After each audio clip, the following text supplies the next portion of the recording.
11h. Europe 1 Culture Média.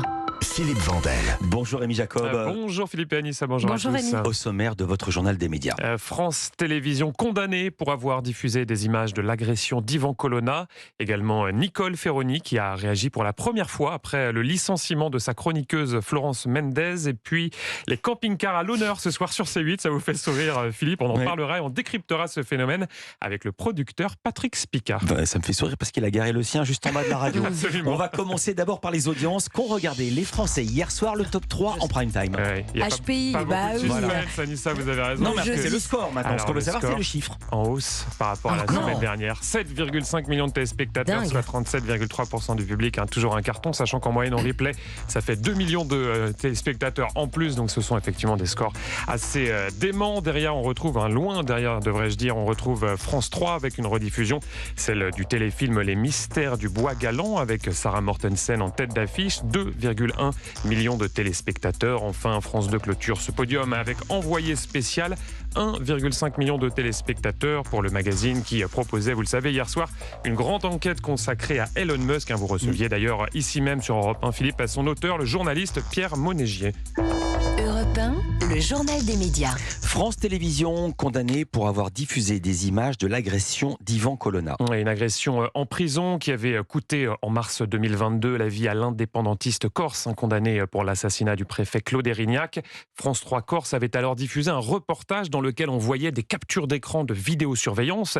Le tribunal correctionnel de Paris a vu dans ces images violentes, je cite, une recherche évidente de sensationnalisme. Il a condamné le groupe public et les deux autrices du reportage à 1 500 € d'amende avec sursis. Elles devront également verser 9 000 € de dommages et intérêts aux proches du militant corse. Twitter pourrait quitter le code de l'Union européenne contre la désinformation. Oui, il s'agit d'un texte qui liste les bonnes pratiques pour lutter contre les fake news. Une trentaine d'entreprises l'ont signé, à l'image de Google, Microsoft ou Twitter. Twitter, justement, qui souhaiterait faire marche arrière et y renoncer. Son patron Elon Musk aurait, selon l'AFP, informé la Commission européenne de ses intentions, mais sa décision n'a pas encore été notifiée formellement. Il y avait déjà moins de modération sur Twitter, il risque d'y en avoir encore moins.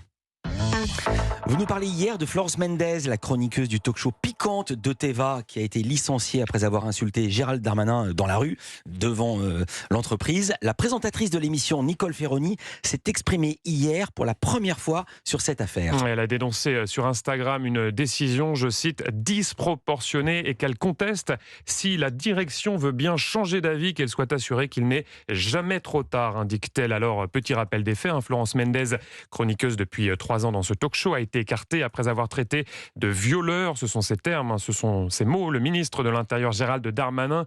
Une scène, vous l'avez rappelé Philippe, qui s'est déroulée fin mars devant le bâtiment, le siège de M6 à Neuilly-sur-Seine. Pour se justifier auprès de la direction, Florence Mendez a fait valoir qu'elle est atteinte de troubles du spectre autistique et qu'elle a été, ce sont ses termes, dépassée par ses émotions. Et vous nous aviez dit qu'elle avait même envoyé une lettre de son psychiatre. À Nicolas de Taverneau, le grand patron de M6. On passe à la seconde édition du GP ou du Grand Prix Explorer, course automobile créée par le youtubeur Squeezie. Les places viennent de s'arracher. Souvent on dit ça, c'est une façon de parler. Non, là, le succès est phénoménal pour les ventes de places qui se vendent sur Internet. Vous avez raison, un véritable phénomène, c'est le terme. Alors pour ceux qui ne la connaissent pas, c'est une course de Formule 4 bien particulière, puisqu'elle voit s'affronter des influenceurs du web et qu'elle est diffusée en direct sur la plateforme Twitch. Mais attention, la course, elle, est bien réelle.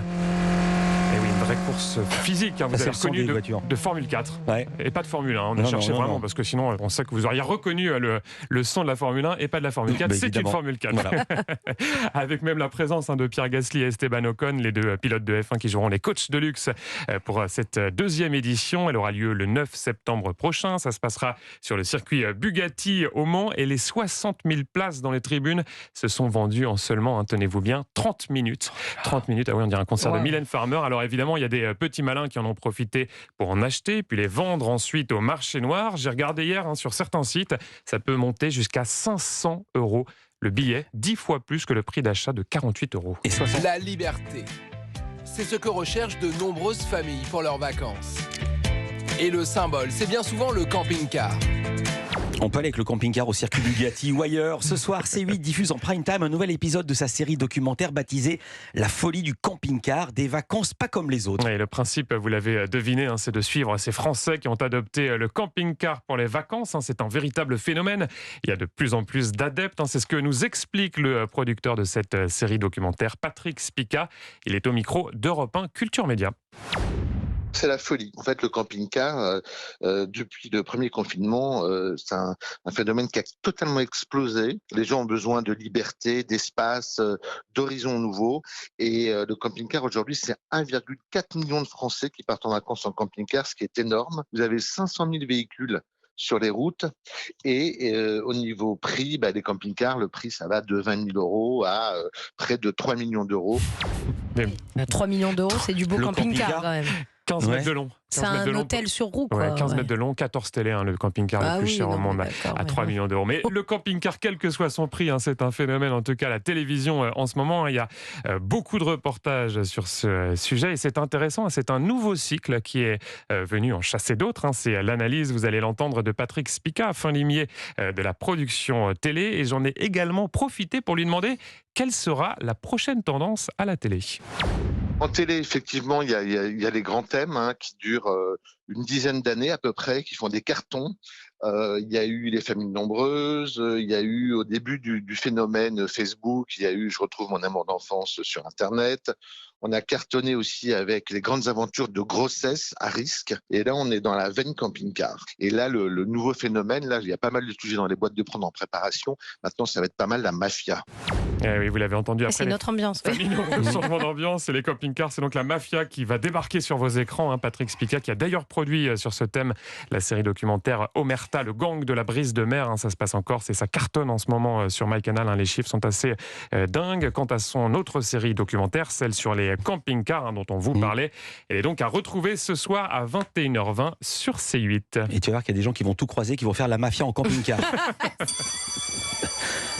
La récré est finie, c'est l'heure de la classe, de la grande dictée que propose chaque année France 3, on y est. Et oui, un programme baptisé Tous prêts pour la dictée, c'est diffusé demain à 16h15 sur France 3, 5e édition pour ce programme présenté cette année par Thomas Hill, une voix que vous connaissez bien ici, chers auditeurs d'Europe 1.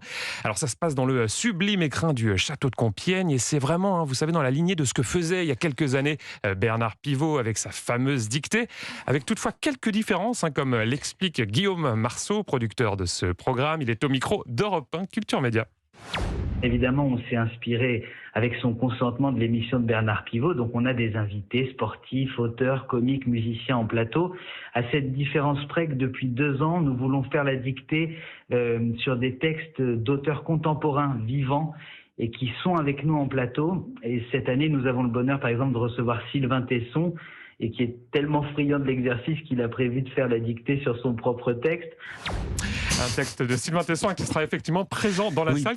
Parce qu'il faut le dire, dans les maisons d'édition, parfois des gens rendent un texte pas tout à fait parfait, orthodoxe, et il y a des correcteurs. Et là, on verra effectivement, il sera à la télévision pour cette grande dictée. Alors le texte, c'est un extrait de son roman Sur les chemins noirs, récit autobiographique paru en 2016. Et son texte sera lu par Lambert Wilson. C'est lui qui jouera le maître d'école, qui lira le texte aux collégiens présents, ainsi qu'aux célébrités qui ont accepté de se prêter au jeu. Parmi elles, Liane Folly, François Rollin ou encore Corinne Touzet. Et c'est donc à retrouver demain à 16h15 sur France 3 et c'est présenté par Thomas Hill. Merci beaucoup Rémi Jacob. On vous retrouve lundi pour un nouveau journal des médias. Bon week-end. À lundi, bon week-end.